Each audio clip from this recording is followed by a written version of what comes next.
안녕하십니까, 이 실장입니다. 자, 오늘은 라방이 아닌 녹방, 자, 녹화방송. 네. 일본의 사회인 야구에 대해서 좀 얘기를 해볼게요. 이 이야기를 하는 이유는 우리가 글러브에 대한 이제 접근 이해도를 높이고, 다음에 글러브 길들이기에 대한 이해도를 높이기 위해서도, 왜냐, 우리가 일제를 많이 수입을 하잖아요. 뭐, 미제도 많이 수입을 하지만 어쨌든 표준이 우리나라 일본 것들도 많이 카피를 하고 일제 글러브가 많이 수입되는 상황에서 특히나 또 고가 라인 쪽은 또 일제를 또 많이 쓰시기 때문에, 그리고 윌슨 같은 경우도 일본 그 윌슨 공장이 또 일본에 있잖아요. 그래서 일본 시장을 얘기 안 할 수가 없어요. 이 실장 너 일본 너무 좋아하는 거 아니야? 라고 할 수도 있겠지만 사실은 시장 자체가 틀려요. 우리나라 야구용품 시장을 과연 얼마 정도의 시장으로 봅니까? 라고 했을 때 저는 어떤 사장님이 그런 말씀을 하더라고요. 1000억? 1500억? 연간? 총 매출이? 네, 그게 프로야구 아마추어 다 통틀어 봐야 그 정도밖에 안 돼요. 그 정도 밖에라니 라고 할 수도 있겠지만, 그래서 예전에 한번 우리나라에서 대기업에서 양재동에다 크게 스포츠, 일본의 제비오나 스포츠 대포 같은 그 스포츠 멀티샵 했다가 망했죠. 특히 야구 파트 쫄딱 망했습니다. 네, 안 돼요. 시장 자체가 작기 때문에 물량을 소화할 수가 없어요. 고등학교 야구 팀 해봐야 뭐 6개 정도밖에 안 되고, 중학교, 초등학교 해봐야 학생 야구 그것밖에 안 되잖아요. 거기다 더불어 사회인 야구까지 보면 그 야구 시장은 되게 작아요.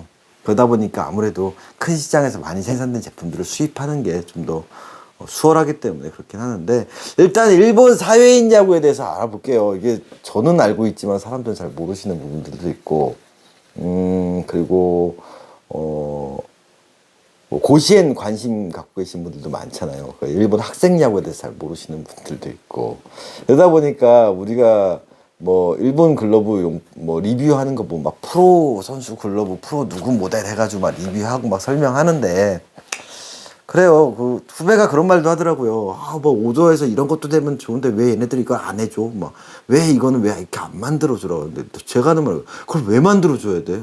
아니 그렇게 하면 잘 팔리잖아. 자, 일본에서 과연 오더하는 사람들은 경식 오더를 하는 사람은 과연 누굴까라는 거. 그런 부분까지 용품쟁이 입장으로서, 일본 용품샵에 있었던 입장으로서 제가 이제 풀어 나가 보도록 할게요. 그냥 수다예요. 가볍게 들어주세요. 일단 사회인 야구부터 보자고요. 자, 저는 일본 용품점에서 1년간 일을 했었습니다. 네, 뭐 정식으로 채용은 아니었죠. 취업 비자를 받지는 않았으니까. 그래서 어쨌든 얼레벌레 1년 가까이 있었네요. 네. 그러면서 용품점에서 일도 하고 한국 쪽으로 수입도 하고 수출도 하고, 그 전에 원래 조일을 하다가 잠깐 넘어갔었으니까.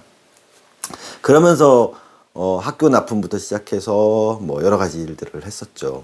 근데 일본 용품점들 보시면 사람들이 이제 착각하는 것 중에 하나가 뭐냐면, 재밌는 게 우리나라 보면 지금 야구 하시는 분들이 이용하는 사이트들 보면 다 야구용품 사이트잖아요. 뭐 3대 용품 사이트 보면 야중사, 다음에 야용사, 그리고 야구화 사람들 3대 용품점이라고 하고, 뭐 더 야구몰, 수원에 야구몰도 있고, 뭐 짱베이스볼, 해피스포츠, 큰 업체들이 되게 많잖아요. 제가 언급 안 하신 분들, 지방 업체들 잘 모르고 죄송합니다. 네, 아무튼 각 지역마다 큰 업체들도 있고, 제 인터넷 쇼핑몰로만 봤을 때 보면 용품점이 되게 크잖아요. 그런데 매출을 해봐야 1000억, 2000억 되지도 않아요.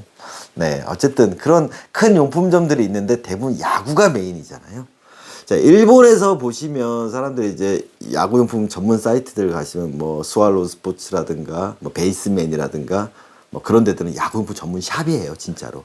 근데 대부분의 이제 전 일본을 봤을 때 야구용품을 취급하는 샵들은 사실 야구용품만 하는 게 아니에요. 우리 쉽게 설명하면 체육사들이 더 많습니다. 네. 제가 일본에 있을 때도 야구용품이 메인이었긴 해요, 저희 샵은. 왜냐면 이제 사장님, 오도상이 야구선수 출신이기 때문에 학교 납품 위주로 운전해 가서 계속 그런 걸 했기 때문에 야구 쪽이 메인이긴 했지만, 가장 큰 매출이 일어나는 건 학교 체육용품들, 학교 체육복, 뭐 신입생들 입학할 때 위아래 추리닝 같은 거 있죠, 학교 납품 지역, 그런 것들이 더 커요, 매출로 봤을 때는. 그리고 뭐 실내 체육관의 라인 테이프라든가 뭐 네트라든가 야외 그 석회가루 막 이런 거 있잖아요. 그런 것들. 네, 그런 것들이 더 매출이 많아요. 그리고 저희 샵은 근처에 이제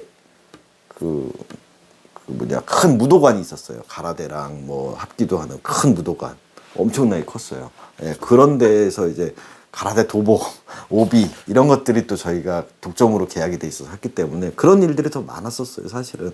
그래서 용품이 그 메인이라고 생각을 하지만 야구용품이 메인으로 하는 샵들은 그렇게 많지는 않아요. 그래서 일본 여행 가셨을 때, 용품점 가서 글러브 좀 사야겠지 하는데, 실장님 왜 이렇게 일본에 가는데 용품점이 없어요? 라고 하시는데 대부분 체육사에서 팔고 있고요. 체육사 가시면 글러브 별로 없어요. 네. 대부분 거기서 이용하는 애들은 와서 카탈로그 보고 골라서 주문하면 갖다 주는 방식이고요. 네, 그런 시스템이에요. 그래서 일본 용품점들에서 보면 저전에 그 슈어플레이라는 제품 제가 했었다 그랬잖아요. 슈어플레이 원래 본사는 상쿄 스포츠예요. 그래서 상쿄 스포츠라는 회사에서 야구 자기네들을 이제 파트를 독자 브랜드를 해서, 그러니까 상쿄 스포츠 카드로 이만하면 거기서 한 페이지가 슈어플레이 이만큼의 파트가 있는 거죠. 똑같은 개념이 Z랑 SSK도 마찬가지예요. Z 같은 미즈노도 마찬가지고요. 미즈노가 야구용품 회사가 아니라 스포츠 종합 브랜드, 아식스도 마찬가지고요. 미즈노 카탈로그가 사실은 이만해요. 야구 카탈로그가 따로 있긴 하지만 그 안에 야구 카탈로그도 들어가 있어요. 뭐 유도복부터 시작해서 육상 모든 전 스포츠가 있는 카탈로그 큰 게 있고요. 그 사이에 야구 파트가 이만큼이에요. 근데 미즈노 같은 경우는 이제 야구 쪽을 특화시킨 거고, Z도 마찬가지고요.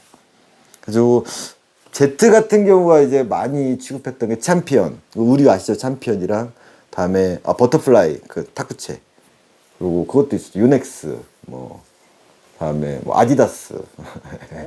그래서 아디다스 글러브가 예전에 일본에서 유미리 자체도 많이 썼잖아요. 그걸 주관하던 게 Z였어요. 왜? 아디다스라는 회사가 Z한테 이제 위탁을 해서, 그러니까 저희는 아디다스 글러브 도매를 Z 쪽에서 받는 거죠. 그럼 SSK가 주관했던 데는 어딜까요? 바로 나이키였어요. 네, 나이키 용품은 SSK 통해서 담당자를 통해서 받을 수 있어요. 도매 시스템이. 나이키가 독점으로 자기네들의 그 판매 시장을 뭐 대리점을 주기에는 일본 시장이 큰데 거기에 따른 인건비가 어마어마하죠. 즉 아웃소싱 개념으로. 그런 식이에요. 그래서 SSK나 Z나 미즈노 같은 경우는 스포츠 종합 브랜드였는데 야구 쪽을 많이 특화시킨 회사들이고요. 나머지 작은 회사들이지, 자낙스, 하이골드, 슈어플레이 뭐 이런 것들 있잖아요. 그런 회사들이 이제 그 스포츠 브랜드, 스포츠 종합 상사에서 야구 파트를 갖고 있는 그런 개념이에요. 그래서 예를 들어서 나라시 하는 그 이 철 이런 거 있잖아요. 그런 것들은 이제 에바뉴라는 회사 같은 데서, 아니면 그 육상 경기장 같은 데 솔로 돼 가지고 막 청소하는, 운동장 청소하는 것 같은 거, 그런 것들 납품 들어간다 그러면 저희 같은 경우에는 Z에다가도 견적을 받고 하이골드에도 견적을 받고 자낙스에도 견적을 받고 여기저기 견적을 다 받아요. 그래서 제일 싸게 영업사원이 마진 주는 걸 받아서 저희가 판매를 하는 거죠. 네, 그런 시스템인 거예요. 그래서 야구라는 그 스포츠가 많이 크긴 하지만 모든 그 메이커에서는 다 뭐 축구도 저희가 받을 수 있고 탁구채, 배구채 다 Z나 SSK나 미즈노에서 다 받을 수 있다라는 거, 그런 시스템이에요. 일본 시장 자체가. 그래서 너무 야구에 국한돼서 사람들이 되게 많이 보고 있으신데, 그럼 이제 일본 사회인 야구는 이제 대체 뭘까에 대해서 한번 얘기를 해볼게요.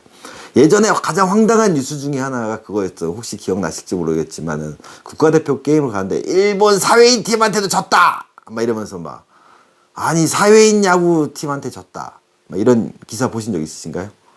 네. 그러면서 마치 거기에 나온 게 우리나라 사회인 팀이 나왔다는 것처럼 표현을 했었는데, 아시는 분은 아시겠지만 일본 사회인 야구는 좀 개념이 많이 달라요. 저같이 취미로 하는 사람들은 이제 쿠사야구라고 그래요. 그러니까 풀뿌리 야구 뭐 이런 거 비슷한데, 그건 저희는 연식 야구를 하는 거죠. 네, 고무공 야구, 러버볼. 네. 연식 야구의 이해도를 높이시려면 만화책 메이저를 보시면 됩니다. 네, 거기서 이제 학생 야구에서 연식 야구 하는 게 나와요. 그래서 사회인 야구도 연식 야구를 해요. 고무공 야구로. 근데 거기서 국가대표가 나와요? 아니요. 사회인 야구의 범주가 쿠사 야구가 있으면 이제 하드볼로 하는 사회인 야구가 이제 많이 분화가 돼요. 제가 기억이 나는 게 예전에 박민우 선수랑 임창규 선수랑 제가 겨울에 전지훈련을, 제가 또 일본 쪽에 전지훈련도 또 후쿠오카에 소개시켜줬던 적이 있었는데, 그 친구들이랑 같이 일본에 갔을 때 연습 게임 상대가 없었어요. 왜냐, 일본 고등학교 야구팀들은 겨울에 단체 훈련 금지, 연습 게임 금지입니다. 네, 부상 방지를 위해서. 그러면 팀으로 감독이 나와서 전체로 훈련하는 건 절대 하면 안 돼요. 자체적으로 자기들이 나와서, 그러니까 형식상은 그래요. 감독은 없지만 자기들끼리 나와서 주장인들이 다 나와서 1, 2, 3회 다 운동해요. 예, 겨울 내내. 근데 이제 연습 게임은 절대 금지예요. 물론 이제 오키나와 같이 따뜻한 지역은 좀 별개의 예로 또 한다 그러더라고요. 근데 후쿠오카 쪽은 따뜻했는데도 불구하고 연습 게임에 상대가 없어요. 그래서 우리가 찾은 연습 상대가 누구냐? 바로 사회인 야구였어요. 근데 그 사회인 야구팀은 어떤 팀이냐? 평일에는 각자의 일들을 하세요. 뭐 두부집에서 일도 하고 라면집에서 일도 하고 뭐 배달 일도 하고 직업이 있는데 토요일 일요일만 모여서 시합을 하는 거예요. 그래서 유니폼을 보면 막 스폰서 막 제가 동네 뭐 무슨 옷가게 무슨 음식점 막 스폰서 덕지덕지 붙어 있고 걔네들은 이제 나우백과 경식부로 야구를 하죠. 즉 야구 선수로서 아직 미련을 못 버린 선수들이죠. 고등학교까지 야구를 했고 야구를 업으로 하고 싶은 그런 사회인 팀들이 있고요. 뭐 몽키스 막 이런 팀들이 있어요. 그러다가 거기서 좀 더 잘하면 이제 어떻게 되냐? 독립리그라는 걸 또 운영을 하잖아요, 일본에서. 독립리그 예전에 제 고바야시 육강 선수랑도 친했는데 저희 우리나라의 그 고향 원더스에 있던 일본 용병 그 친구 같은 경우가 그 일본에서 독립리그 뛸 때 연봉이 월 12만 엔 받는다 그랬나? 네, 우리나라 팀도 가서 일본의 독립리그 참여한다고 팀을 만들었는데 결국 문제는 월급이에요. 근데 그 친구가 12만 엔을 받는데 집세랑 뭐 나가는 게 7, 8만 엔 나간다 그러더라고요. 한 달 생활비도 안 되는 거예요. 자기 돈 쏟아부어가면서 해야 되는 거예요. 독립리그 뛴다 해서 월급이 풍족하게 나오지 않아요. 예. 그러니까 일본 독립리그 팀에서 만약 운동한다 하시면 그분들은 정말로 헝그리하게 네. 그냥 최저 생계비도 안 나오는 돈을 받고 야구를 하는 거예요. 왜? 꿈을 위해서. 그렇게 독립리그 쪽에 하다가 고바야시 육강 선수는 독립리그 뛰다가 대만 용병으로 가서 이제 또 시합을 또 할 수 있었긴 하지만 어쨌든 그렇게 하다가 정말로 열심히 하면 운이 따르면 이제 프로도 입단이 가능한 거고 근데 거의 진짜 희박해요. 왜냐 그 독립리그에 있는 선수들이 막 프로에 있다 나오고 잘리는 애들도 어마어마하거든요. 시장은 넓은데. 그래서 그런 이제 뭐랄까 적이 없는 그런 이제 그 독립구단 같은 팀이 있다면 정말 이제 일본 국가대표가 나오는 사회인 팀은 뭐냐? 바로 회사팀이라는 거예요. 뭐 도요타 자동차, 뭐 유명 대기업들에서 이제 실업팀이라 그러죠 우리나라에. 예전에 아시는 분은 나이가 있으신 분들은 좀 아시겠죠. 젊은 친구는 몰라. 우리나라도 실업팀이 있었어요. 포스코, 다음에 현대해상 유명했던 데 뭐 제일유리 뭐 이런 팀들 막 은행 팀들도 되게 많았고. 사실은 우리나라 프로야구가 창단하기 전까지는 뭐 옛날 손흥민 선수도 뭐 농협 막 가고 국가대표 나오려고 프로 안 가고 농협 갔다가 뭐 농협이었나? 아무튼 한국화장품 막 이런 것들 그런 실업팀에다가 일부러 국가대표 뽑으려고 왜 프로 가면 국가대표가 안 됐거든요. 세계선수권대회 같은 거 나가려면. 그래서 뭐 조기현 선수도 그랬고 막 1년씩 그런 데다 넣어놓고 실업팀에다 넣어놓고 대표팀 갔다가 와가지고 프로 가겠다 뭐 이런 얘기들이 옛날 기사 찾아보시면 나올 겁니다. 저 세대보다 훨씬 윗세대 얘기예요 그거는. 그래서 한국 야구는 사실 프로야구가 창단되기 전까지는 아마추어 야구, 즉 실업팀인데 그 실업팀이 바로 회사에서 운영하는 팀. 회사에서 월급을 받고 야구를 하는 팀이죠. 일본도 그게 있어요. 그래서 실제로 일본에서 보면 내가 원하는 프로팀에서 지명을 못 받았던 야구 선수들 중에서 유명한 선수들 중에서 그런 선수들이 있어요. 자기가 그냥 실업팀을 가요. 즉 소위 말하는 국가대표가 나오는 사회인 팀을 가요. 큰 도요타 자동차. 근데 그런 데를 갔다가 거기서 프로로 지명받는 경우도 있고 아니면 자기가 지명받을 때 역지명을 하는 거예요. 난 이 팀을 가겠다. 네. 그런 경우가 있더라고요. 내가 원하는 팀에 지명 못 받을 경우. 그런 선수들도 있었고. 그래서 일본의 사회인 팀, 국가대표가 나오는 사회인 팀은 우리나라의 실업팀의 개념이라고 보시면 돼요. 근데 일본의 실업팀은 우리나라 실업팀이랑 좀 약간 달랐어요. 예전에 우리나라 실업팀은 월급 받고 야구는 하지만 일은 거의 안 했거든요. 제 선배들도 뭐 선출 형들도 실업팀 출신들 보면 거의 운동 위주 뭐 점심 먹고 운동하고 뭐 일은 그냥 겉절이로 하는 경우가 되게 많았었는데 물론 그 윗세대들은 아니신 분도 많아요. 뭐 과장까지 가지고 부장 다시는 분도 있고 뭐 일도 열심히 하시고 하셨는데 일본 같은 경우는 정상적인 업무를 다 하고 나서 남는 시간에 운동을 한다 그러더라고요. 그래서 제가 물어봤어요. 왜 그렇게 해? 야구로 들어가는데 야구 특기생 같이 들어갔으면은 일을 뭐 반나절만 일하고 반나절 운동해야 되는 거 아니야? 했더니 걔네들이 지금 생각을 그런 거야. 왜? 일을 해야지. 그러니까 월급을 받잖아. 아니 니네 운동하니까 그 회사 들어간 거 아니야? 아니 회사에서 뽑아줬으니까 나는 일을 하는 거고 그래서 고맙기 때문에 나는 남는 시간에 운동을 해. 이런 개념인 거예요. 운동을 하는 게 특혜가 아니라는 거죠. 네. 뽑아준 그런 뭐, 일본 JR이라든가 뭐 그런 회사에 들어갈 수 있었던 게 야구 때문이긴 하지만 일은 일이고 운동은 운동이었던 거예요. 그러니까 그 친구들이 연습하는 거나 시합 뛰는 거는 다 자기 여가 시간을 활용해서 그렇게 하더라고요. 팀 훈련도 그렇고 일에 지장. 그래서 뭐 생산직, 도요타 자동차 막 생산직에 있다가 나와서 그 일 끝나고 야구하고 운동하고 뭐 그러면서 프로 가고 그렇게 하더라고요. 그래서 뭐 전에 토고상도 무슨 은행 뭐 일본 무슨 은행 뭐 감독 했잖아요. 그런 팀에 있는 선수들이 실제 사회인 그 야구 선수들이고요. 그 선수들은 만약에 거기서 은퇴를 해도 그 회사를 계속 다니거나 아니면 뭐 그만두거나 근데 거의 현역에서 나와도 회사에서 고용이 보장이 되는 거죠. 근데 그게 뭐가 중요하냐라고 하실 수 있잖아요. 여기서 한 가지 문제점이 있는 거예요, 이제. 이거 잘 모르시는 얘기예요. 우리나라가 실업팀이랑 프로야구팀 두 개로 있었어요. 그렇죠? 그때 강혁 선수 파동도 있었고 현대 피닉스 사태도 있었죠. 뭐 좋은 선수를 뽑아가기 위해서 일부러 실업팀에 놓다가 뭐 빼온다 막 이래가지고 막 아마추어랑 프로랑 싸움을 해서 무적 선수가 되고 막 이런 부분들이 있었어요. 왜 그런 일이 생겼냐면 사실은 실업팀을 가는 이유가 안정된 고용, 다음에 평생 직장의 개념. 옛날에 IMF 터지긴 그랬잖아요. 그런 개념도 있지만 또 한 가지가 뭐가 있었냐면 대학을 가고 실업팀을 가고 아니면 프로를 가냐의 가장 큰 차이가 예전에 우리나라는 그랬었어요. 프로 출신이 아마추어 지도자를 할 수 없게 돼 있었어요. 예, 그래서 대한야구협회와 KBO가 완전 분리돼서 있었죠. 그러다가 이제 대한야구협회가 이제 실업팀 IF 터지고 회사 실업팀들이 없어지면서 이제 KBO 산하로 가면서 그런 개념이 없어졌고 프로 출신들도 프로 선수 출신들도 아마추어 지도자가 되게끔 이제 모든 게 다 바뀌어 버렸어요. 하지만 일본은 아직도 그게 유효합니다. 프로 출신은 아마추어 지도자가 될 수 없어요. 학교 감독 코치 감독 절대 안 됩니다. 일본 고등학교는 코치가 없습니다. 학교 선생님이 감독인 거 아시죠? 네.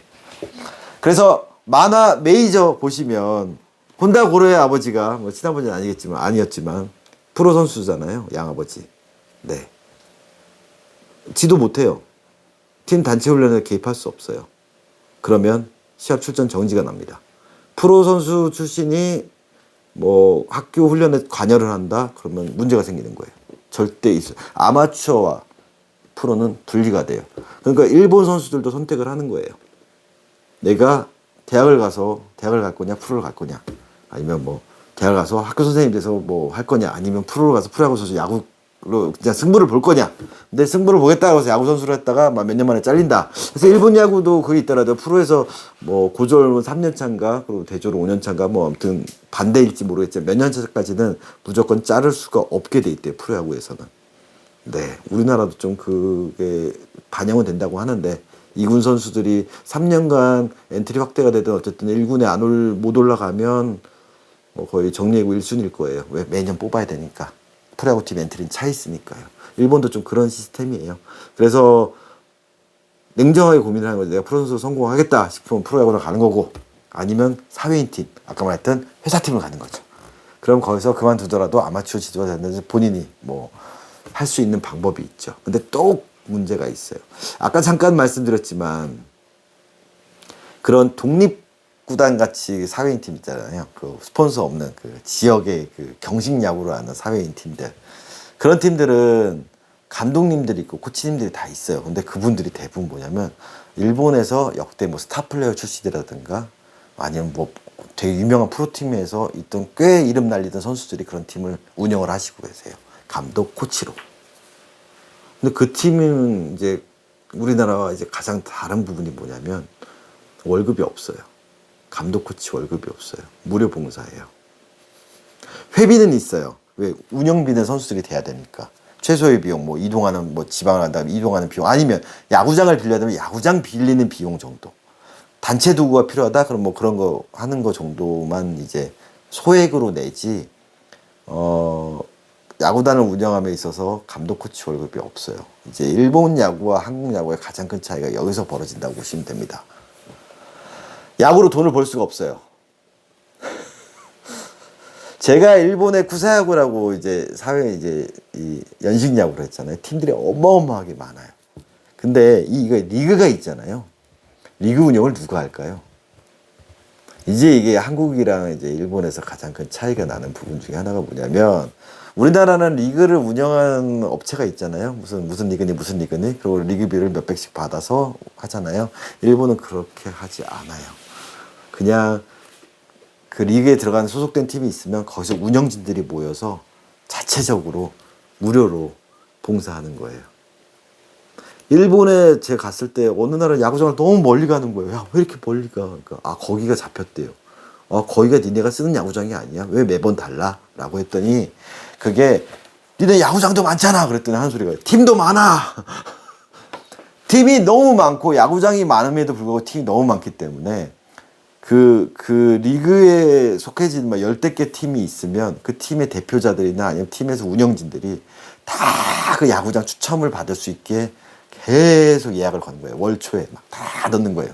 그래서 어디 추첨됐다. 그럼 추첨된 야구장으로 그 달의 일정을 짜서 스케줄을 조정하는 거죠. 그러니까 우리나라처럼 구장을 확보를 해서 하는 게 아니에요. 쿠사야구는 모든 게 다 그래요. 그래서 저희는 제가 사인야구 나가면 게임 끝나고 500엔씩 걷었어요.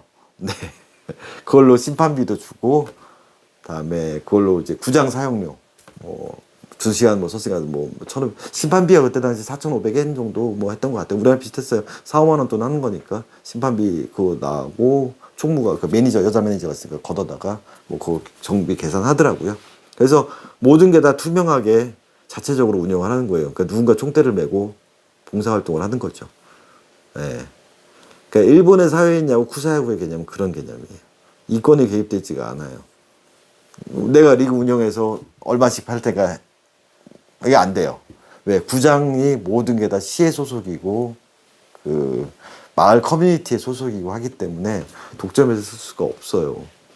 그게 이제 일본의 야구에 있으면서 이렇게 야구장이 많은데도 왜 이렇게 구장이 구하기가 힘들까? 막 이상한 공항 근처에 공터 같은데 마운드만 있고 펜스도 허접한 이런 데서 야구를 하지. 어쩔 때는 되게 좋은 구장에서 하고 공원 야구장 이런데. 예. 그런 부분들이 그런 차이가 있더라고요. 근데 가장 중요한 포인트, 일본에서 야구로 돈을 벌 수 없다라는 게 이제 또 어디에서 이어지느냐? 이제 학생 야구로 이제 들어가는 거죠. 우리나라는 학생 야구들과 이제 감독님, 코치님들 있잖아요. 물론 감독님 월급은 학교에서 나올 수도 있지만 대부분 코치님 월급들은 야구부 애들의 회비로 운영이 되는 거죠. 재단이 빵빵한 학교들은 코치님들 월급도 나올 수도 있겠지만 거의 다 회비에서 인건비가 나간다고 보시면 돼요. 대표적으로 지금 리틀 야구 하는 친구들이 회비 내는 게 대부분 감독 코치 월급들이에요. 네, 이 기본 유지비 플러스 사설이죠. 우리나라에서 사설이 아닌 리틀 야구팀은 구리시 리틀밖에 없는 걸로 알고 있어요. 시립이니까 나머지는 다 사설입니다. 네, 그래서 야구 한 달에 35만 원, 50만 원 넘기면 안 될 거예요. 레슨비 다 포함해서 규정이 나와 있는데 그거 다 그 야구단을 운영하기 위한 가장 큰 게 감독 코치들 월급. 그다음에 또 전지훈련 가면 전지훈련비 또 걷죠. 지방대회 나가면 또 숙소비랑 또 걷죠. 그러니까 애들이 야구를 하기가 되게 힘들죠. 돈이 없으면. 근데 일본에서는 이제 초등학교나 중학교 학교 야구는 방과후 수업이라고 보시면 돼요. 특별활동 CA라고 보시면 됩니다. 일본 고등학교 야구도 마찬가지고요. 초등학교, 중학교 학교 야구들은 다 이런 연식구를 하게 돼 있어요. 왜냐? 학교 내 안전 문제 때문에 그렇죠. 하드볼 야구를 할 수가 없어요. 그리고 감독님밖에 없어요. 감독님은 학교 선생님 중에 한 분이 감독인 거예요. 그분은 예전에 무슨 고등학교 고시에 나가는 그런 학교라든가 아니면 그냥 고등학교 클럽 활동으로서 야구를 했던 분이시겠죠. 아니면 정말로 야구를 잘했는데 대학을 가서 교사장 했다고 오신 분일 수도 있고, 하지만 프로 출신은 아니라는 거. 학교 선배일 수도 있는 거고, 어학교 야구일 수도 있는 거고. 여담으로 그래서 일본은 고등학교 선후배를 나눌 때 학교로 선배 후배는 안 하고 그때 자기가 모셨던 감독의 누구의 제자 이걸로 선후배를 또 한다 그러더라고요. 사형 같은 개념으로. 그런 개념이라 그러더라고요. 어쨌든 그래서 일본은 초등학교 중학교 학교 야구를 할 때 돈이 거의 안 들어요. 다 학교의 예산으로 하는 거고 클럽 활동이니까. 그게 농구부도 마찬가지고 배구부도 마찬가지고. 그러니까 쉽게 생각해서 슬램덩크라고 보시면 돼요. 네. 슬램덩크 보시면 그게 이제 특별 활동이에요. 되게 막 포장을 예쁘게 해놨지만. 그런데 중학교에서 학교 야구를 할 때는 연식을 하지만 연식 야구를 하다가 고등학교 가서 하드볼 하면 적응을 못하는 경우가 있어요. 예, 제가 있을 때도 중학교에서 곧잘 하는 애였는데 이제 고등학교 테스트를 본다 해서 오토상한테 그 개인 레슨 좀 받고 이제 경식구 적응하고 이제 테스트를 보러 왔는데 수비는 잘하는데 송구가 안 되더라고요. 왜 유격수를 내보내고 펑고를 받아보는데 송구가 잘 안 되더라고요. 걔 왜 연식구에 아직도 적응이 돼 있거든요. 근데 의외로 또 피처도 했다 그래가지고 이제 피칭장 가서 피칭을 하는데 또 경식구로 피칭을 또 곧잘 하더라고요. 그 친구가 키는 좀 작고 애는 날쌔고 괜찮다고 테스트 보고 괜찮은 애네 라고 했는데 연식구에 적응되어 있는 애들 경식에 적응하기가 되게 힘들어요. 그래서 경식 야구를 하고 싶은 친구들은 이제 무엇을 하냐, 중학교 클럽팀을 들어가는 거죠. 클럽팀은 보이즈리그, 뭐 시니어리그 이렇게 나눠지는데 걔네들은 알루미늄 방망이에다가 금속 배트에다가 경식구를 쓰는 야구예요. 근데 거기서 초등학생들도 있어요. 고학년 애들도. 왜? 야구 선수가 되겠다고 하드볼을 시작을 하는 거죠. 중학교 클럽팀은 방과 후에 이루어집니다. 그리고 야간에만 운동을 하죠. 가능한 이유는 일본의 야구장들은 라이트 시설이 다 돼 있거든요. 네.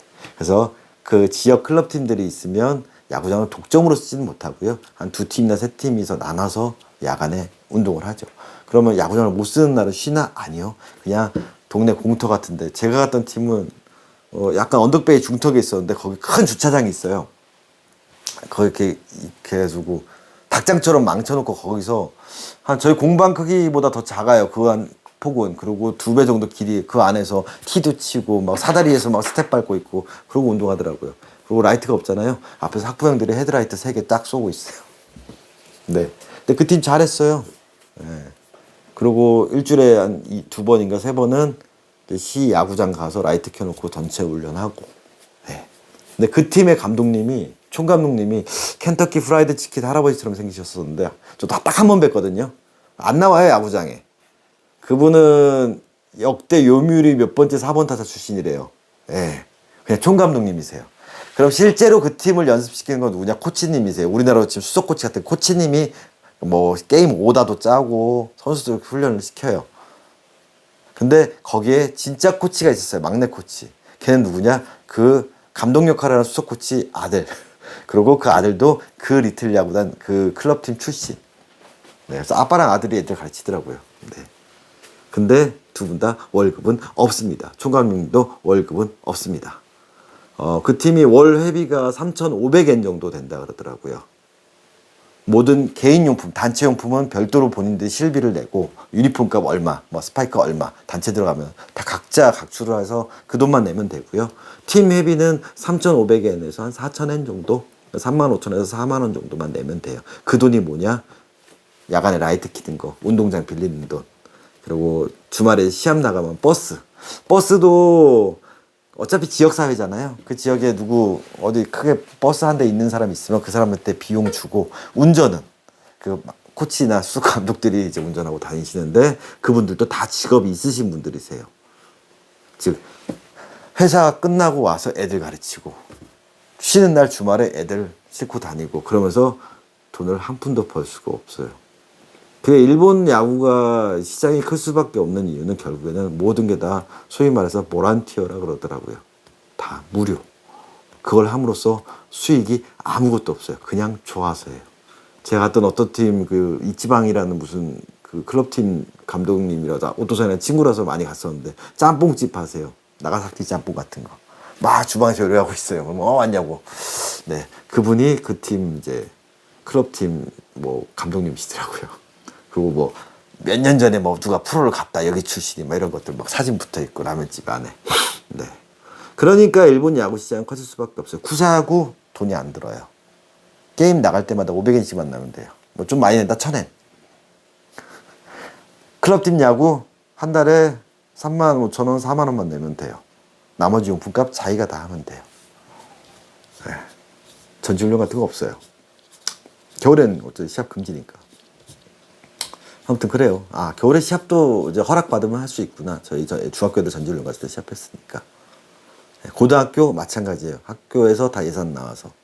네, 물론 이제 유니폼이나 이런 부분들은 자기들이 이제 회비를 다, 실비를 다 애들이 걷어내긴 하지만 모든 운동과 관련된 비용들은 학교에서 다 예산이 나와서 하고 있기 때문에. 그래서 일본은 야구 저변이 넓을 수밖에 없어요. 그래서 고등학교 팀이 4,000개라고 하죠. 네. 평균 제가 많은 팀, 많은 인원은 100명 가까이 되고, 정말 이제 뭐 지역에서 맨날 1차 떨어지는데도 20, 30명은 돼요. 보통 뭐 60, 70명, 많으면 이제 120명, 1군, 2군, 3군까지 운영하는 학교도 있었으니까. 네. 그런 시장에서 이제 우리나라 시장을 보면 정말 협소하죠. 그래서 돈이 들어가기 때문에 야구인들이 이제 많이 안 늘어나는 부분들이 있다라는 거죠. 그렇다면 여기서 생각해 볼 게 뭘까요? 과연 일본 유튜브를 찍는 사람들이 글러브를 때리고 만지고 아니면 글러브 리뷰를 하고 왔을 때 가장 큰 차이를 혹시 보셨나요? 어떤 공을 하는지? 네. 오늘 하고 싶은 얘기는 이거였어요. 일본의 시장들을 봤을 때 일본 고등학교 시장이 엄청 크다. 그래서 일제 기성품들. 그러면 사회인냐고 제가 말씀드렸죠. 회사팀 선수들. 그런 사람들 오더에서 맞췄을까요? 직장 생활하면서 월급 받아서 자기 개인 도구. 잘하는 선수들은 스폰을 받을 수도 있겠지만 거의 대부분은 기성품 써요. 오다 맞춰서 쓰는 시장들이 그렇게 전문적인 정말 준프로 큰 유명한 회사팀 선수들 아닌 이상은 일반적인 그런 사회인 팀들에 있는 사람들은 오더 내서 그렇게 맞히는 사람 없어요. 경식야구도. 고등학생들 야구 규정 제가 말씀드렸죠. 고등학교 선수들은 밖에 이름 자수도 나오면 안 되고 글러브 색깔 규정이 있고 단색이어야 되고 막 이런 것들. 검정색, 똥색, 갈색, 뭐 오렌지색 이런 것밖에 안 되고. 제트카드라고 해서 나오는 그 몇 가지 색깔. 미즈노 카드라고 해서 고교야구 가능 색깔들이 있듯이 그것밖에 안 돼요. 근데 굳이 애들이 그거를 오더를 내겠냐고요. 물론 그 선수 패턴이 좋아 써보고 싶어 오더 내겠죠. 그리고 단색으로 해서 손바닥 안에 일본에서 손바닥 안에 자주 새기는 거 제가 말씀드렸잖아요. 그 시작점은 고등학교 애들이 이제 맞췄을 때 이름을 밖에다 못 새기니까 안에 새기는 거 안 잊어버리려고. 그거예요. 별거 없어요. 그런 시장이에요. 그러니까 우리나라 사람들이 막 화려하고 알록달록하게 오더내는 그런 식으로 오더내는 선수들은 진짜 프로 레벨급의 사회인 야구, 즉 실업팀 아니면 프로 선수 아니면 거의 없다고 보시면 돼요. 네. 일부 있는 게 이제 대학교 선수들이라든가. 근데 이제 학생 야구에서 제약을 받기 때문에 네. 그 시장이 많이 다르다라는 거죠. 그래서 글러브의 형태를 왜 그렇게 잡을까라고 이제 사람들이 제가 유튜브를 보면서 느끼는 것 중에 하나가 바로 이 공의 차이 때문에 그래요. 자, 공의 크기가 보이시나요? 경식구 이게 이제 정식 사이즈의 갱코볼, 하드볼 비슷해 보이지만 얘가 작아요. 그립 잡아보면 확실히 작아요. 그리고 무게도 얘가 조금 더 가벼워요. 많이 가볍진 않아요. 그리고 고무잖아요. 잘 그립 어떻게 이 실밥 없어도요 다 찰 수 있어요 얘는. 근데 공 자체가 어떻게 해요? 탄성이 있잖아요. 네. 그렇다면 자 보자고요. 제 글러브 중에서 사람들한테 많이 말씀드렸던 제가 요즘 꽂혀 있는 나의 MM형 어디 갔죠? MM형. MM형 여기 있다. 이거 연식야구 쓸 수 있을까요? 못 써요. 왜? 튕겨나가요. 잘 롤링해서 물어준다? 타이밍 늦으면 공의 탄성 때문에 튕겨나가는 경우가 되게 많아요. 그리고 글러브가 뻗어 있죠. 이게 흘러나갔을 때 이런 데 걸릴 수도 있지만 공이 탄성 때문에 튕겨서 흘러나가는 경우가 많아요. 그래서 사실은 아까 보여드렸던 글러브 중에서 일본에서 가공하는 방식으로 이렇게 해서 이렇게 해서 하는 것들 있잖아요. 이렇게 해가지고 하는 것들 사실 연식구 때문에 그런 경우가 되게 많아요. 빵이 같은 포켓이어도 포켓 크기라도 공이 작아요. 그렇기 때문에 포켓을 좁힐 수는 없어요. 대신에 흘러나가는 걸 막아줘야 돼요. 그랬을 때 고무 마찰이 있으니까 이런 데서 잘 멈춰요. 근데 뺐을 때 고무공이에요. 그래서 잘 느껴서 던질 수 있어요. 우리가 알고 있는 이런 서건창 선수 아까 보여드렸던 그런 스타일이라든가 아니면 이런 이영권 선수 글러브 스타일 네? 이거 2009년 우승할 때 썼던 글러브예요. 기아 이렇게 물어주는 스타일 이걸로 부드럽잖아요. 이걸로 연습하면 이렇게 튕겨요 다. 네, 튕겨요. 못 물어요. 네. 어쩔 땐 물리는데 어쩔 때 보면 튕겨 나가요. 이런 식으로. 제가 일본에 있을 때 연식야구를 하면서 보면서 이런 모양 없어요. 못 써요, 이거. 다 이게 어떻게 물리냐고요. 튕겨 나가요. 그래서 좀 이런 모양이 되게 많아요. 네, 이렇게 해서 닿는 모양. 그걸 제가 또 언제 느꼈냐면 미즈노 도쿄 매장에 제가 일본을 갔을 때 도쿄 매장을 갔었는데 가신 분들이 있을 거예요. 거기 무슨 할배 한 분 계세요. 이렇게 플랜카드도 붙어 있고 가공하시는 분. 막 쿵쿵이도 있어요. 거기 제가 쓰는 쿵이랑 똑같은 거. 예. 근데 전에 제가 일본 갔을 때 봤을 때 그분이 가공만 하는 게 아니라 수리도 하시더라고요. 가죽을 딱 놓고 예. 이 쇠자 같은 걸로 이렇게 뭐 그리더라고요. 막 쇠자를 대고 막 그리더니만 막 하더니 중간에 가죽 자르더니 막 오려가지고 미싱을 막 해요. 그걸 봤더니 뭐냐 했더니 이 꼬리 있죠? 요렇게 돌아가서 여기까지 나오거든요. 그게 네모나게 돼 있고 가죽이 길게 돼 있거든요. 그걸 만들었어요. 그걸 수리하고 계시더라고요. 근데 그때 어떤 일이 있었냐? 어떤 아저씨가 포스미트를 찾으러 왔어요. 가공 맡기신 거.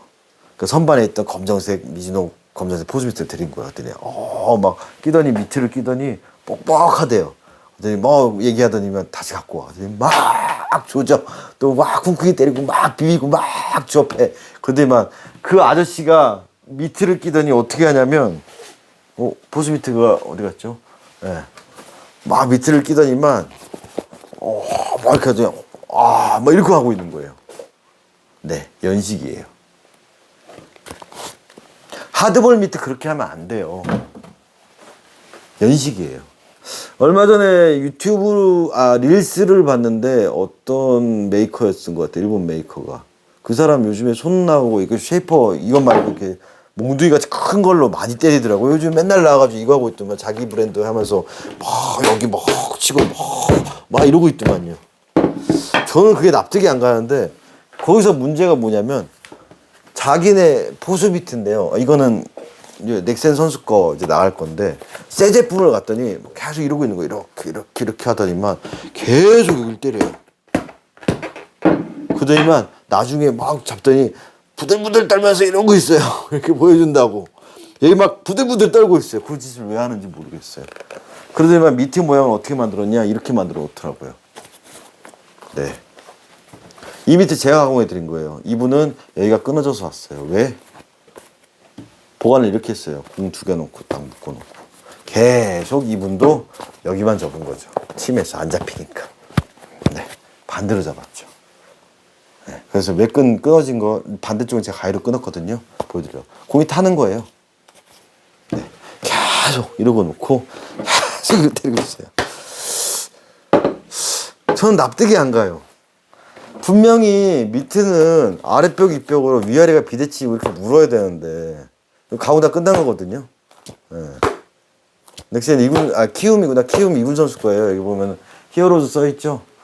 위아래 이렇게 비대칭으로 나와서 이렇게 물어줘야 되는데 이거를 이렇게 반대로 만들면 잡힐까요? 잡힐까요? 이렇게 만들고 있어요. 제가 펠트까지 미트 펠트까지 이렇게 해서 다 보여드렸는데 이렇게 해서 잡혀야 되는 걸 이거 반대로 이렇게 만들고 있는데 이게 잡히냐고요. 그런 방식도 바로 연식 미트에서 좀 들어가는 부분이 있어요. 제가 뛰었던 팀의 이름은 쿠사야구 팀은 비어보이즈라는 팀이었어요. 우연찮게 저도 경제학과를 나왔지만 거기가 후쿠오카 대학교 경제학과 출신 팀들이 모인 팀이 비어보이즈였어요. 일본 쿠사야구는 이제 용병제도가 있어요. 게스트라 그러거든요. 일본이 이제 팀도 많고 리그도 많고 운동장도 많지만 의외로 거기도 이제 9명만 치기가 좀 힘든 경우가 있어요. 그래서 각 그 리그마다 약간씩 이제 차이는 있지만 저희 리그 같은 경우에는 2명의 게스트를 쓸 수가 있었어요. 게스트 선수. 그 선수들은 동일한 유니폼을 안 입어도 돼요. 대신에 투수 포수는 안 돼요. 그래서 처음에 저도 연습복 입고 나가고 그냥 위에 베티라 그러죠. 그냥 야구 티에다가 그냥 유니폼 바지에다가만 입고 나갔어요. 모자도 그냥 흰색 아무 모자 쓰고. 네, 2명까지는 돼요. 유니폼 나올 때까지는. 네, 등록하고 언제까지. 우리나라도 그렇잖아요. 선수 등록 안 된 선수 시합을 못 뛰게 하지만, 그쵸. 못 뛰게 했구나.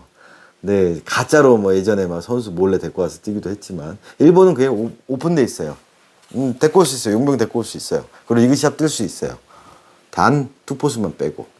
왜냐, 걔네들 선출 개념이 없잖아요. 다 초중고등학교에서 다 야구했던 애들인데. 예. 그래서 그런 게스트 제도로 저도 처음에 야구를 했는데, 어쨌든, 그 팀에 나갔는데, 도구가 가관이죠. 정말로, 저희 팀 그 일루수도 보고 야구 좀 잘하는 친구였는데 그 친구 같은 경우가 제가 일본에 있을 때인데 뷰리그 엠마크 지 고등학교 때 썼던 글러브를 티벨트 웹에 뭐 이렇게 이런 거였는데 진짜 이 모양이었어요. 그 친구 글러브 모양도 이런 모양이었어요. 티벨트 모양이었는데 거의 이렇게 돼 있어요.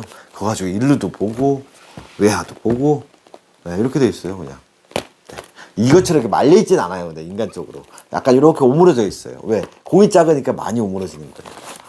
제 것도 공이 작으니까 이렇게 해서 연식약을 하려면 이렇게 말아야 돼요. 이렇게 끝을 좀 모아줘야 돼요.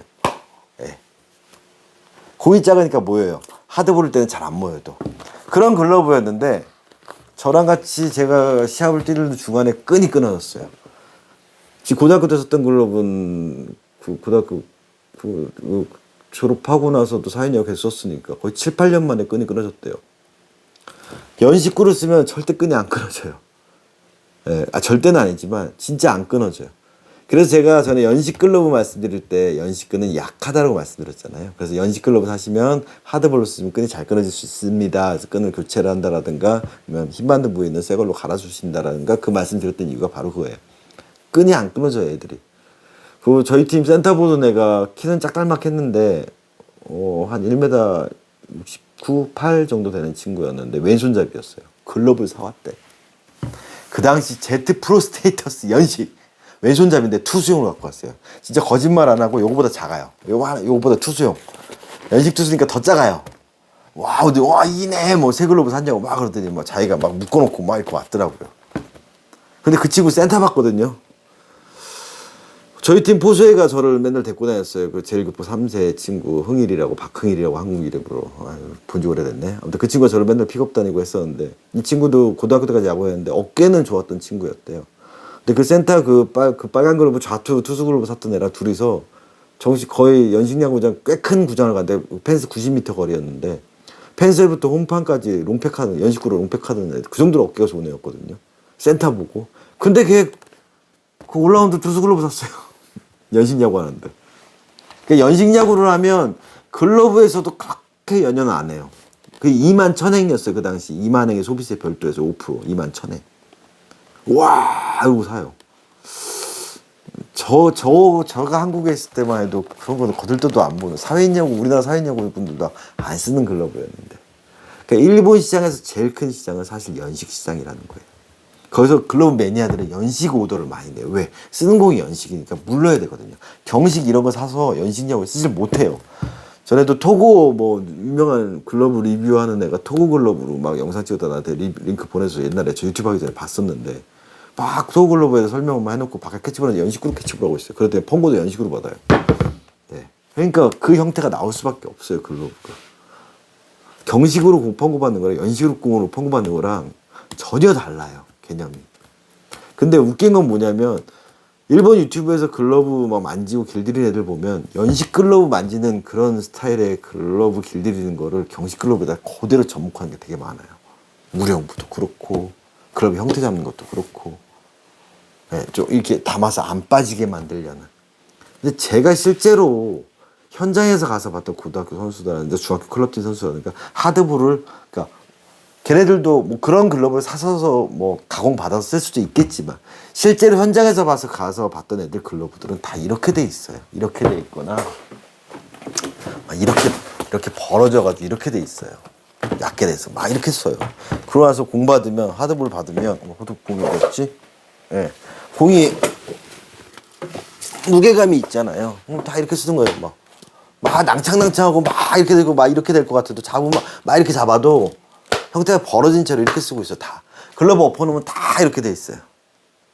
위에 낮고 이렇게 돼 있고 막 이렇게 돼도 일본 스타일로 제가 가공해 놓은 거거든요. 근데 우리나라 사람들은 이런 글러브를 중국으로 사면 와 좋다 이렇게 하지만 실제로 걔네들 썼을 때는 다 이 모양이에요.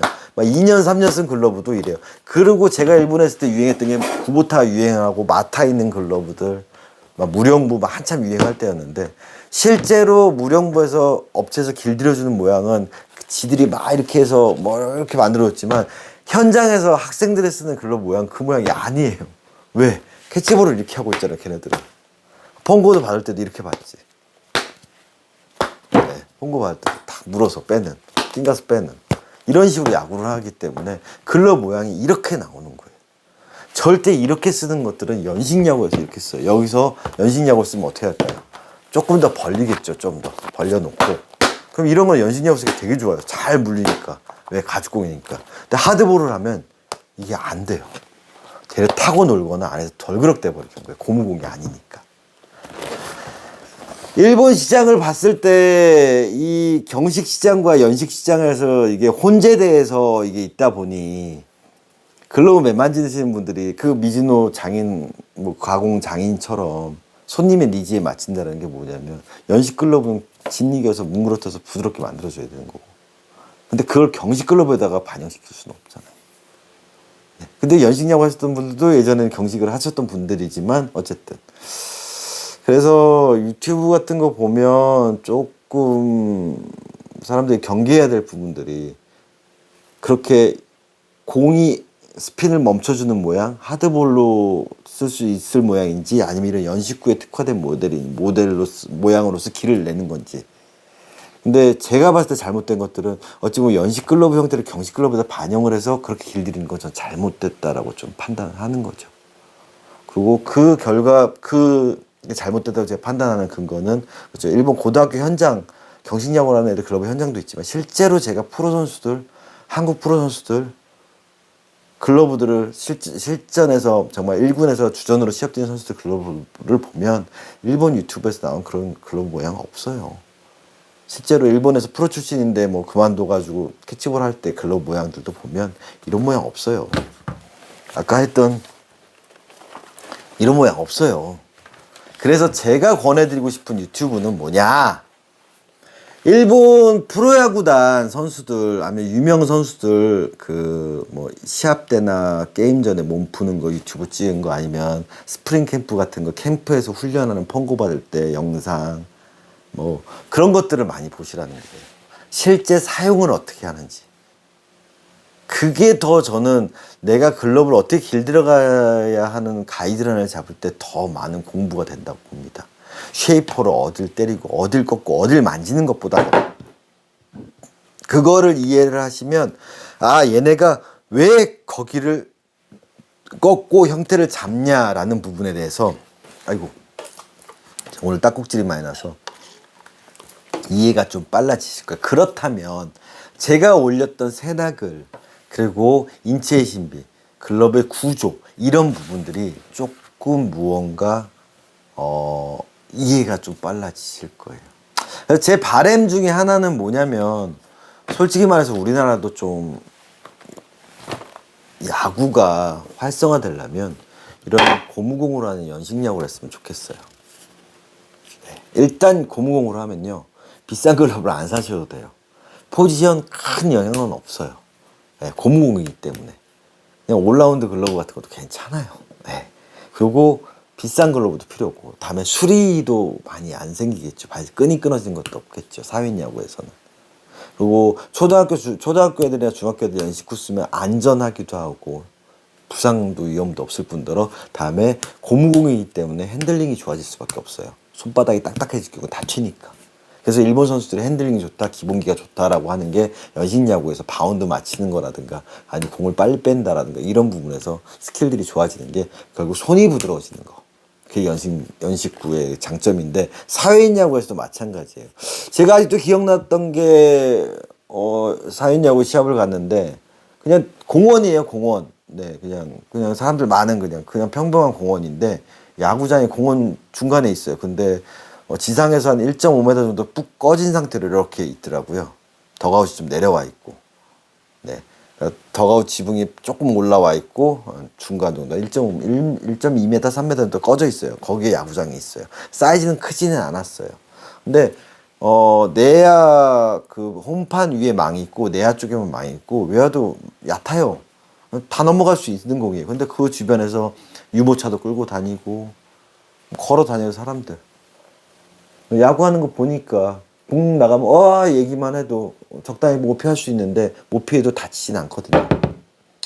일본이란 나라가 좀 무서운 게 뭐냐면 제가 예전에 중학교 팀 연습 게임을 잡으러 갔었는데 전지훈련 때 야구장 하나 쓰는데 시에다 공문 보내고 뭐 공문 보내고 이렇게 한일 뭐 전지훈련이고 뭐 어쩌고저쩌고 해가지고 진짜 정말 어렵게 야구장을 섭외를 했었는데 그 야구장이 뭐냐면 큰 스포츠 컴플렉스 그러니까 스포츠 공원이에요. 체육 공원인데 거기 보면은 큰 메인 스타디움도 있고 야구장도 있고 뭐 실내 농구장, 배구장이 있는 큰 그런 우리 올림픽 공원처럼 그런 공원이었는데 거기에 있는 야구장인데 거기가 외야는 관중석이 없어요. 그 펜스 위에 망 쫙 높게 돼 있고 내야는 관중석이 있고 더가웃 뒤에 실내 불펜장까지 있어요. 시설 끝내줘요. 근데 거기 경식야구를 못 한대요. 평소에. 유일하게 경식야구 시합을 할 수 있는 게 고시엔 지역 예선 대회 기간 붙잖아요. 뭐 며칠부터 며칠까지 지역 예선이다. 그러면 각 학교들 고등학교 팀들 와가지고 고시엔 예선하잖아요. 그럴 때만 경식야구를 할 수 있고요. 뭐 평일이나 주말에는 절대 경식야구를 못 하게 돼 있어요. 왜냐? 경식야구 시합 중에 공이 한번 넘어갔을 때요 밖으로 안전 때문에 안 된대요. 그래서 중학교 오고 뭐고 공문 보내서 허락 받아가지고 겨우겨우 쓰긴 했었는데 한 번이라도 그게 넘어갔기 때문에 경식야구를 못 쓴다고. 그 좋은 구장을 왜 경식야구 한국 사람들이 이해를 못하죠. 그래 좀 쓰면 되는 거 아니야? 네, 절대 못 써요. 진짜 힘들게 중학교 팀이라서 겨우 허락 받았어요. 고등학교 팀은 절대 못 쓴다고. 네, 일본이 좀 그래요. 규정이 좀 그래서. 근데 그렇게 좋은 구장에 그 좋은 구장도 비용이 정말 저렴하게 잘 쓰긴 하는데 그런 구장에서 연식야구는 얼마든지 할 수 있잖아요. 사회인야구, 쿠사야구도 빌릴 수만 있으면 가서 연식야구 할 수 있는 거니까. 근데 문제는 뭐냐면 그런 좋은 구장만 보지 말고 그렇게 공원 같은 공터 같은 데 있는 작은 구장에서도 연식야구를 하면 안전 문제가 없기 때문에 얼마든지 야구 즐길 수가 있어요. 하드볼 가지고 학교 운동장에서 야구하다 쫓겨나신 경우 많으시죠. 진짜로 사고 나면 큰일 납니다. 예, 옛날에 모 리그 제가 옛날에 들었던 바로는 중학교 리그 운영한다고 빌렸다가 민원 들어와가지고 리그 빠그러졌어요. 왜 주말에 학생이나 지역 뭐 학부형이었나 봐요. 애들이 운동장에서 놀 수 있는데 그거 왜 빌려줘가지고 야구에서 위험하게 만드냐. 그 뭐 애들 왔다 갔다 하니까 나가라 그랬나 봐요. 교장이 이제 교육청에다 신고한다 그러니까 리그 뭐 하지 마. 네, 한국의 현실이죠. 그래서 저는 연식야구를 하면 가장 중요한 게 야구장을 많이 만들 수 있을 것 같아요. 그리고 사회인 야구 하시는 분들도 접근성이 좋아지실 것 같아요. 사실 야구 좀 하다가 하드볼에 맞아서 다쳐서 그만두시는 분도 많고. 그리고 고무공이기 때문에 배트 규제가 없어요. 반발력 아무리 좋은 거 써도 멀리 안 나가요. 고무공이라서. 그래서 저희 팀도 뭐 비욘드 막스니 뭐 연식구 뭐 가운데 말랑말랑하지 약간 우리나라 카본 배트처럼 고무랑 고무랑 마찰이 생겨가지고 이렇게 잘 나가는 배트가 있거든요. 비욘드 막스라고 있어요. 히트친 거 있는데 어떤 리그는 그거 못 쓰게 해요. 그래서 안에는 이렇게 돼 있고 겉에 고무가 코팅돼 있는데 스윙 스팟에 맞으면 막 밀려서 이렇게 고무 마찰 때문에 멀리 가는데 그거 쓰는 사람 거의 없었어요. 예. 대부분 뭐 나무배 그 연식 나무배 있죠. 그런 거 그냥 막대기 같은 거 들고 나가서 치는 거예요. 그냥 반발력 그런 거 연식 그 알루미늄 백 쓰기도 하고 고무이니까 그렇게 큰 반발력도 상관이 없거든요. 안전하고. 우리나라도 만약에 야구장을 더 많이 만들려면 땅이 적다. 그리고 이거 멀리도 안 나가요. 진짜로 정확히 맞아야 홈런 나오지 제대로 안 맞으면 그렇게 멀리 안 나가요. 비거리가. 그래서 구장도 그렇게 클 필요도 없고요. 안전하니까. 누구든 와서 연식구로 뭐 동네 애들 캐치볼을 해도 지나가는 사람 다칠 일도 없고 차 깨질 일도 없고. 예.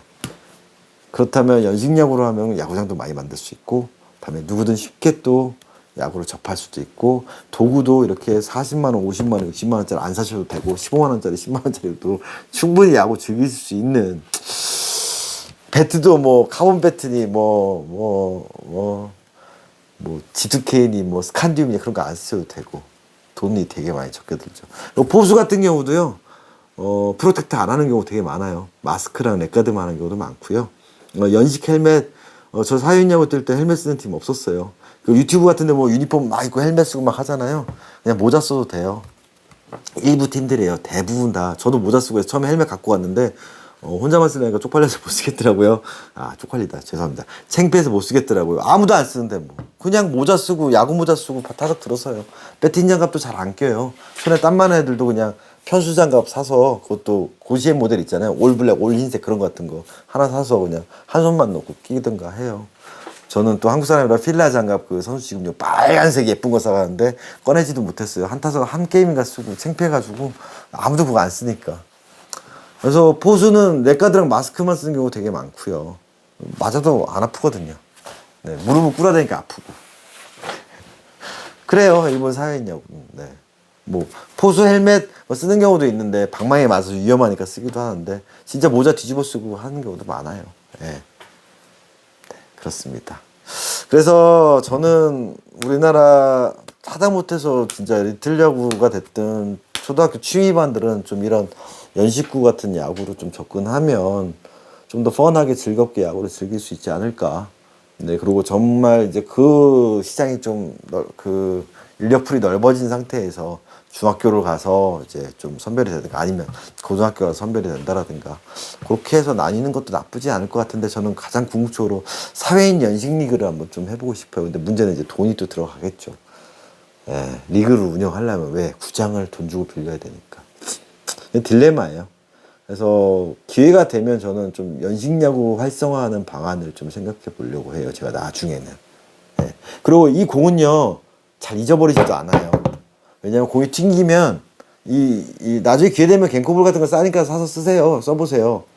그 아이들이 있으신 분들은 이 갱코볼 되게 좋거든요. 뭐 초등학교, 중학교 정도 애들이랑 캐치볼 하기도 좋아요.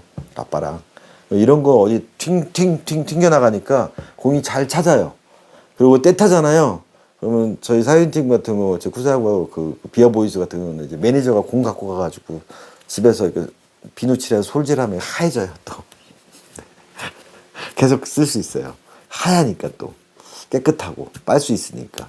그러면 공도 잘 안 잊어버려요. 뭐 터지는 것도 거의 없고. 네. 그래서 저는 사회인 야구가 이런 연식구로 좀 접근하는 건 어떨까라는 생각을 좀 합니다. 나이가 들어서 그런가? 네.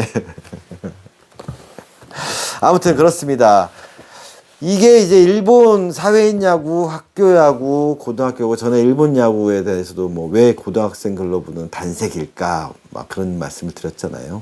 일본 사회인 야구 현실이 그래요. 팀 야구하는 사람 정말 많은데 경식 야구하는 사람도 정말 적어요. 근데 그 경식 야구하는 사람들 중에서 오더를 맞춰 쓴 사람은 더 적어요. 왜냐?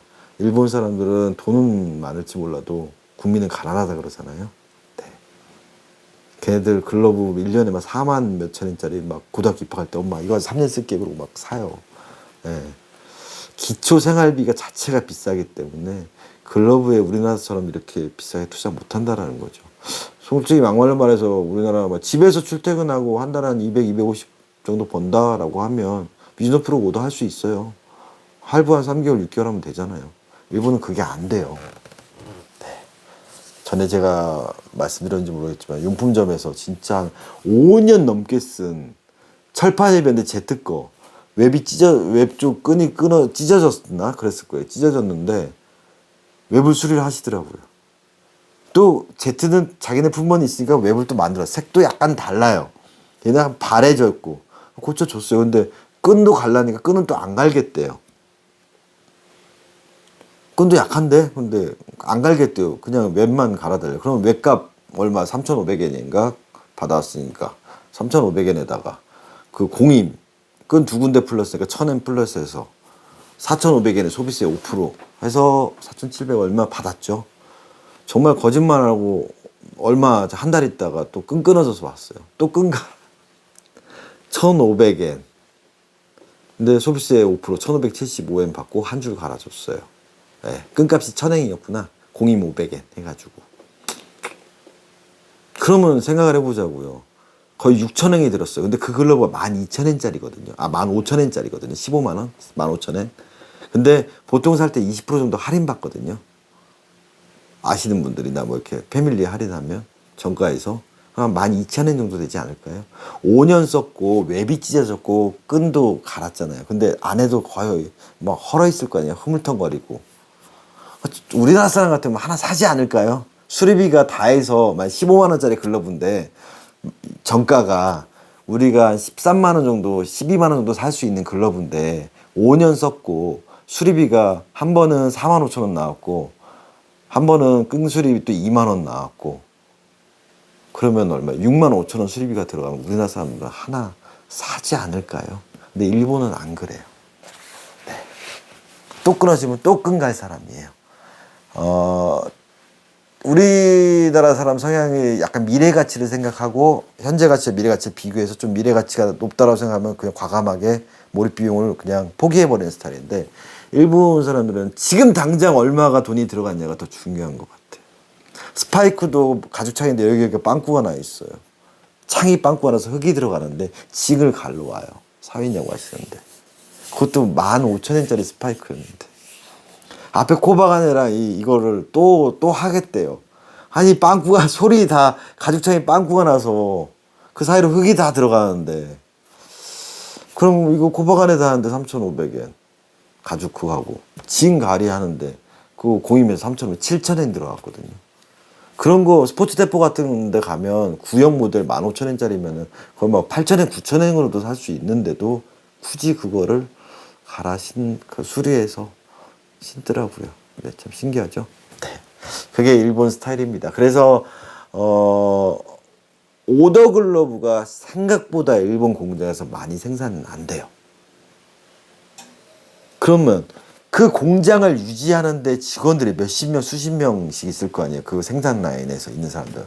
그래서 일본에서 미즈노 같은 데서 이렇게 MM형이라든가 아니면 하가 재팬으로 나오는 기성품들을 만들어내는 거예요. 그럼 아니 오더하는 사람들이 만들어내냐? 아니요. 그 사람들이 다 있는 상태에서 생산 라인이 있을 거 아니에요. 오더 라인이 따로 잡혀 있는 거예요. 그러면 오더 라인에 투입이 되는 사람들이 기본 라인에 있을 수도 있고요. 아니면 어떤 공장들은 그런 경우 있어요. 뭐 외국 공장들 보면 기본 생산 라인이 있으면 거기서 우리가 소위 말하는 오야지라고 그러죠. 제일 잘하시는 분들.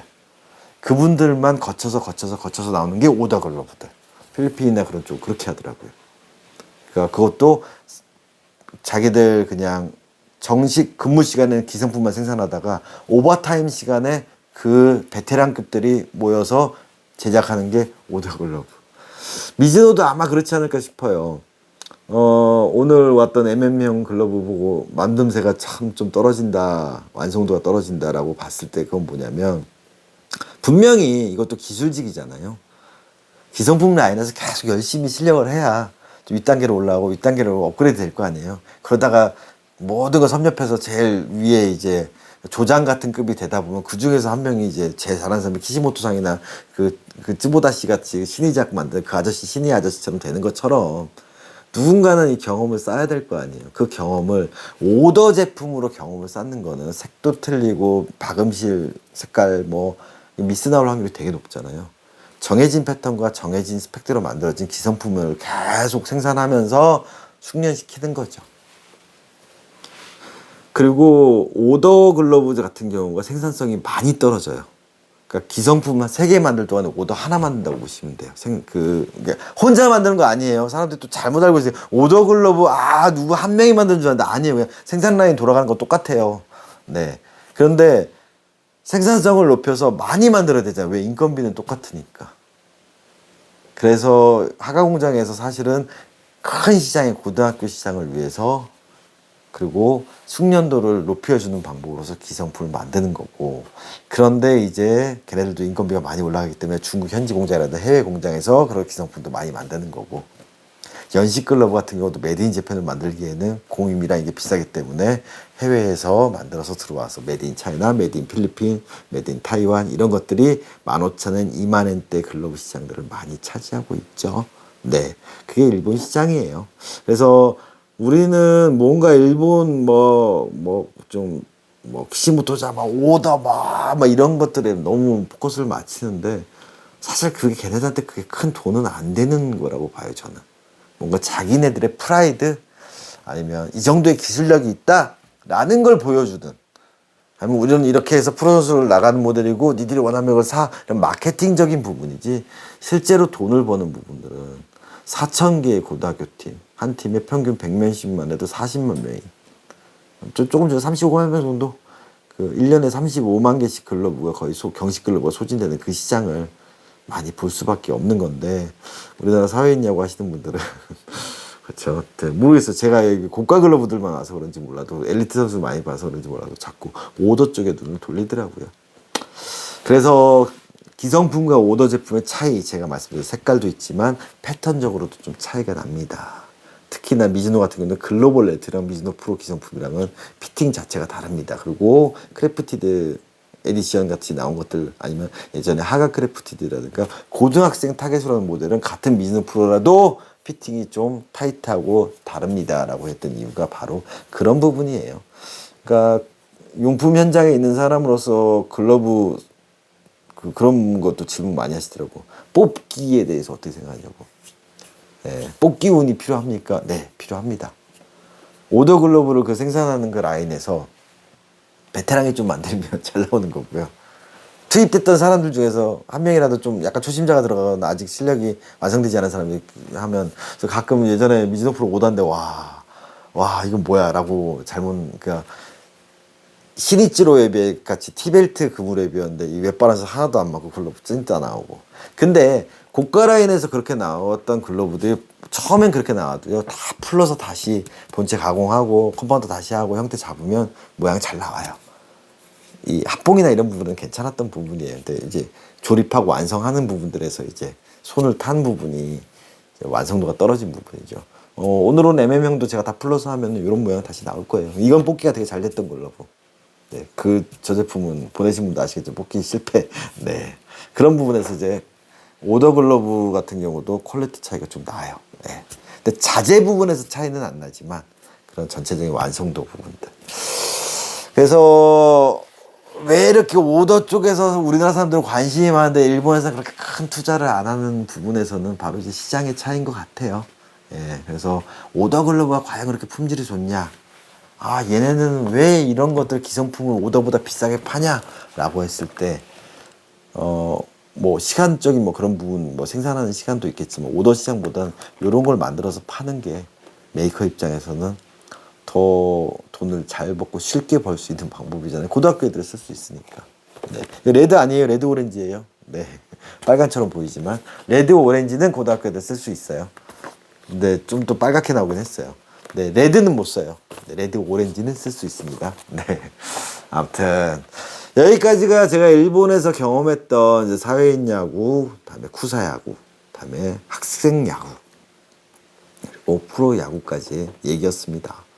네, 이런 부분을 알고 유튜브를 보시고 글러브 만지는 걸 보시면 하드볼과 소프트볼의 차이, 다음에 오더 글러브들만 리뷰하는 것들, 알록달록한 글러브를 리뷰하는지 아니면 단색 글러브를 리뷰하는지 경식 글러브를 가지고 연식 야구를 하고 있는지 아니면 야구하는 모습을 봤을 때 걔네들 펑고를 경식공으로 받는지 연식구로 받는 건지 이런 부분들을 보면 우리가 포커스를 맞춰야 될 부분들 특히 우리가 사는 글러브들은 여기 맡기시는 분들 대부분 고가 라인들 글러브들 경식 글러브를 맡기잖아요. 그렇게 된다면 좀 그런 유튜브 영상들 때문에 잘못된 정보를 내가 취한 부분에서 좀 방지할 수 있는 뭔가의 이런 기준점을 만들 수 있지 않을까 싶은 게 제 생각입니다.